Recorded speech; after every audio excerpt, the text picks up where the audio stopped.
Under the gray skies of wartime Cambridge in January 1946, a creative spark was born. Roger Syd Barrett was the youngest of 5 children in a middle-class household where art and science met at every turn. His father was a pathologist, his mother a devoted homemaker, and both doted on young Syd's clever, curious mind. By the age of 7, he was already winning piano duet contests alongside his sister. By 11, he had plucked a ukulele and a banjo. Roger wrote poetry and sketched cartoons in the margins of his school books. When his father died unexpectedly in 1961, the teenager retreated into grief and turned even more fiercely to music and painting for solace.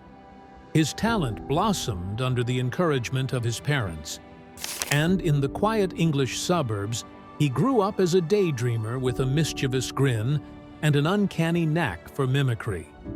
At school, friends dubbed him Syd after a comedian, and he happily became Syd, a floppy-haired boy with an irrepressible imagination. In those same Cambridge classrooms, a boy named Roger Waters watched Syd perform in the local scout troop's talent nights. Waters, a year older, was fascinated by Syd's playful guitar style and whimsical songs. The two became fast friends, their lives entwined by music and a hunger for something more than their sleepy hometown. After a spell at Cambridge School of Art and a stint at Camberwell College of Arts in London, where Syd studied painting, the two would reconnect to start a band. Back in Cambridge in the mid-1960s, Syd juggled lessons and late-night guitar sessions, swapping riffs with musician pals like David Gilmour and Bob Close. They played under various clumsy names: the Abdabs, the Screaming Abdabs, Leonard's Lodgers, before Syd, ever the visionary, suggested the name Pink Floyd, a mashup of 2 bluesmen he'd read about, hoping it sounded as strange and magical as the music they wanted to make. By 1965, the band solidified around Syd, Waters, keyboardist Rick Wright, and drummer Nick Mason. Syd Barrett was the flamboyant ringleader, frontman, guitarist, and chief songwriter. He wrote lithe, curious songs filled with quirky characters and dreamy landscapes. Early singles like Arnold Lane, about a cross-dresser stealing laundry, and See Emily Play, a dizzy daydream of a girl in Wonderland, captured British audiences with their carnival-like charm. In 1967, Pink Floyd released their first album, The Piper at the Gates of Dawn, a dizzying carnival ride of psychedelic pop.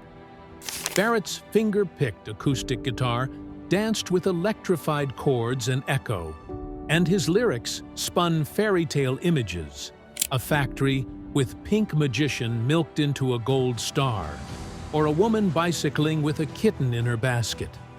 He sang with a Cheshire cat grin and played solos that slipped between jazz modal flutters and electric noise. As Pink Floyd shot to stardom, Syd Barrett became a psychedelic star. He wore bright velvet suits, mirrored sunglasses, and painted face like a storybook jester under the swirling lights of London clubs like the UFO Club. But as 1967 turned into 1968, the bright lights began to take a toll on Syd's fragile mind. LSD had entered the picture.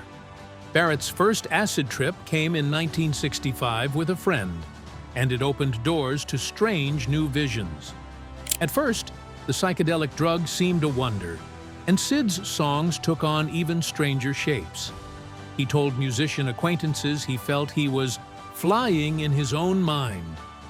He organized elaborate light shows, lit up at the Winterland concert halls in America, and wrote more songs with a fairy tale bent. Bike, about an absurdly cute bicycle. Paint Box, about his sadness on tour in a foreign city. Yet beneath the creativity, something began to shift.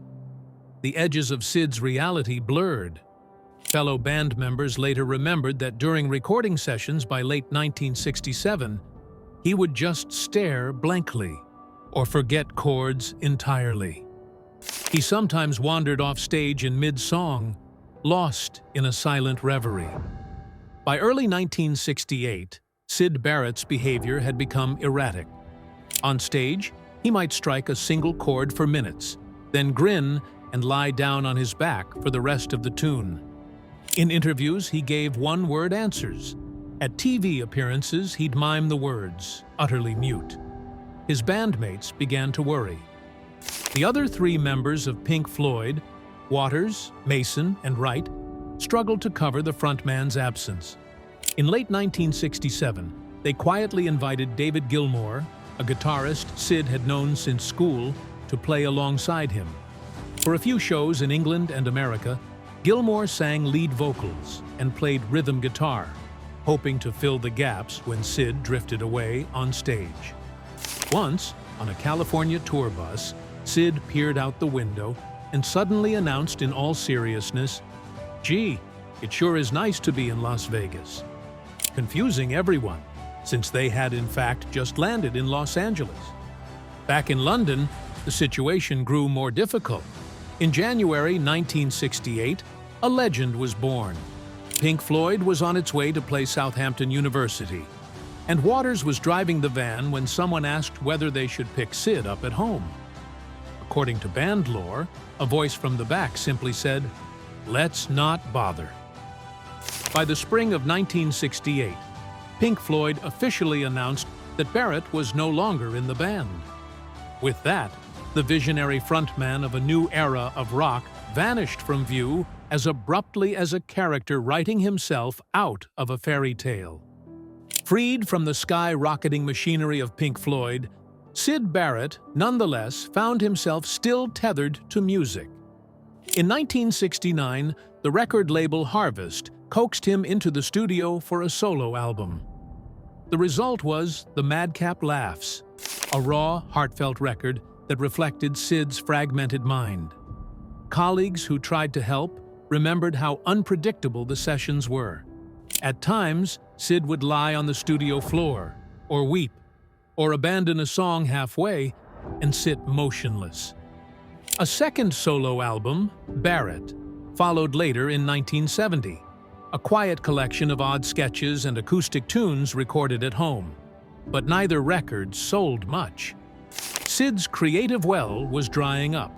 He made a final, awkward attempt at another band called Stars, but the group played only a few shows before dissolving.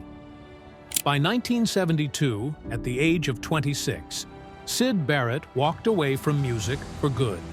He sold off the rights to his songs, cleared out of his London flat on Egerton Gardens, the same building where Dougie Fields, an artist friend, still lived, and returned to his family roots.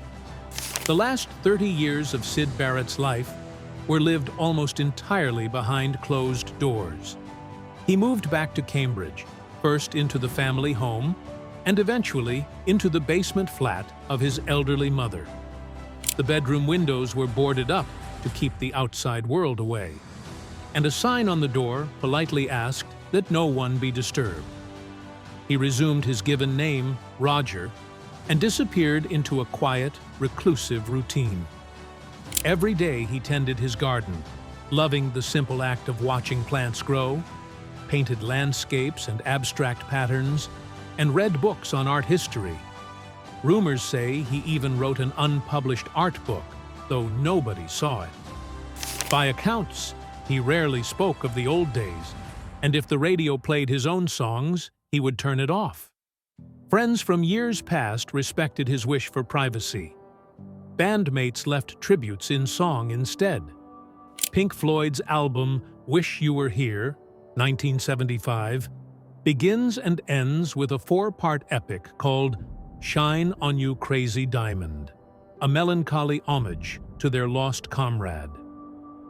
One day in 1975, as the band recorded that track at Abbey Road, Syd Barrett walked unannounced into the studio. The others didn't recognize him at first. He was heavier and clean-shaven, wearing a London mod haircut and a plain polo shirt. until keyboardist Rick Wright realized the connection by Syd's ring finger scars from playing guitar. It was a poignant moment. The mythical figure they'd written about stood quietly in the shadows, then slipped away again without a word. In Cambridge, Syd spent his life like a hidden character in one of his own stories. Neighbors would occasionally see him tend vegetables or carry in groceries, but he spoke little. He refused interviews and never performed another note.